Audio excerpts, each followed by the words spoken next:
11వ రాశి కుంభరాశి. 2025 సంవత్సరం జూలై నెలలో కుంభరాశి వారికి ఏ విధంగా ఉండబోతుందో గురువుగారి ద్వారా తెలుసుకుందాం.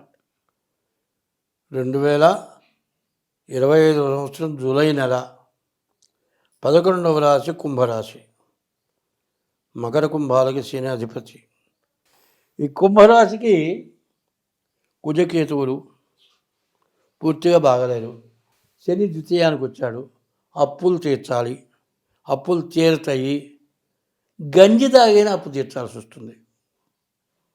ఒకవేళ ఇంట్లో బియ్యం లేక చారెడు బియ్యం ఉంటే గంజి కాచుకొని కూడా అప్పు తీర్చిన వాళ్ళు ఉన్నారు. అంటే తిండి అంటే కడుపుకి అన్నం కంటే కూడా గంజి బలమైంది. అట్లా కూడా కష్టపడి బాకీలు తీరుస్తారు. బాకీలు తీరిపోతాయి. ఇంతకుముందున్న పరిస్థితి ఏంటంటే, మరి జన్మంలో ఉన్నటువంటి శని వల్ల ఆస్తులు మొత్తం సర్వం పోవాల్సిందే, నిలబడదు. ద్వితీయానికి వచ్చాడు కాబట్టి శని బాకీలు మొత్తం తీరి మీ ఆస్తి నిలబడుతుంది. ఈ బాకీ తీర్చడానికి మీరు పడ్డ కష్టం ఎవడు పడ్డు. ఆఖరికి ఉప్పేసుకొని నీళ్ళు పోసుకొని తిన్నవాళ్ళు కూడా ఉన్నారు. బాకీలు ఆ విధంగా కట్టాల్సి వస్తుంది.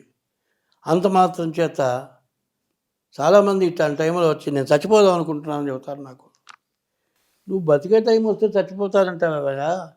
నువ్వు బతికే టైము నీ ఆస్తులు మొత్తం నీకు దక్కుతాయి, మంచి స్థాయి వచ్చింది అని చెబుతా. అయితే కుజకేతువులు సప్తమంలో బాగా ఇబ్బంది పెట్టేటట్టున్నారు.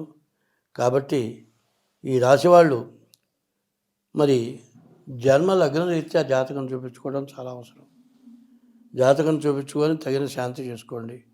ఎందుకు చెబుతున్నాను, ప్రతిసారి మీ జాతకం చూపించుకోండి అని చెబుతున్నానంటే, ఇందులో ఉన్న పరిస్థితి ఏదో నాకు పూర్తిగా అనుభవం తెలుసు కాబట్టి చెబుతున్నా. ఇప్పుడు అన్నం వండేటప్పుడు మాకు చేత కాదు మగవాళ్ళకి, ఆడవాళ్ళు అన్నం వండుతారు, ఎసరు పెడతారు. చాలా దేవుని ఇంకో చెంబు పోస్తాను నేను, జావైపోతుంది, అయ్యో పాడైపోతుంది అని వాళ్ళు అంటారు. అట్లాగే నేను కూడా చెప్పేది ఏంటంటే, ఇక్కడ గ్రహస్థితులు పూర్తిగా బాగాలేవు. నా డబ్బుల కోసం చెబుతున్నాను అనుకోబాకండి.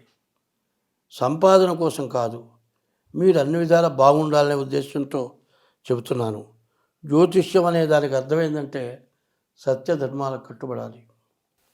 ఎప్పుడు కూడా దురాశ పోకూడదు, పరస్త్రీ వ్యామోహాన్ని పోకూడదు. ఎప్పుడు కూడా ఎట్లా ఉంటుందంటే అగ్ని పరీక్షలు వస్తాయి. ఆ అగ్ని పరీక్షలు ఎట్లా ఉంటాయంటే, మరి తప్పనిసరిగా చేయకూడని పని చేయించేట్టుగా కూడా వస్తాయి. కానీ అన్నిటినీ అధిగమించాలి. ఎందుకంటే సత్యానికి ధర్మానికి కష్టపడితే హరిశ్చంద్రుడు కాటికాపరైనాడు. మరి ఎంత కష్టపడ్డాడో చూడండి. అట్లాంటి కష్టాలు మీకు వస్తాయనే ఉద్దేశంతో మీరు జాగ్రత్త పడండి. మీ జాతకం చూపించుకోండి, నష్టపడకుండా ఉండండి, కష్టపడండి అని చెబుతున్నాను నేను. కాబట్టి ఈ రాశి వాళ్ళు ప్రత్యేకించి మీ డేట్ ఆఫ్ బర్త్ ద్వారా జాతకం చూపించుకొని తగిన ఉపశమనం చేసుకుంటే పూర్తి నష్టపడకుండా బయటపడతారు.